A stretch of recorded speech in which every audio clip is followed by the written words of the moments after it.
मी नाही झालो मुख्यमंत्री, मला मुख्यमंत्री म्हणून चढू नका, हरभऱ्याचं झाला नाही तर माझेच पाय नव्हते. जेवढं आपलं जमान तेवढं लोक काय ठरवतील ते ठरवतील. आणि एक सांगतो खासदार साहेब, महाराष्ट्रभर मी फिरलो, महाराष्ट्रातील सर्व मतदारसंघामध्ये जाऊन आलो मी, महाराष्ट्रातील लोकसभेच्या सर्व क्षेत्रात मी गेलो होतो. आणि आता महाराष्ट्रातील जनतेने जे 31 खासदार दिले महाविकास आघाडीला, तर विधानसभेला सुद्धा 200 आमदार महाविकास आघाडीला मिळतील आणि महाराष्ट्राची सत्ता पण आमच्या ताब्यात येईल. काळजी करू नका.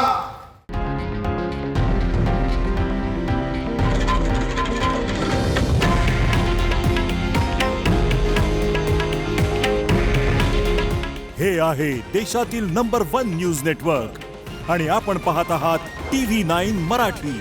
काळजी तुमची, हित महाराष्ट्राचं.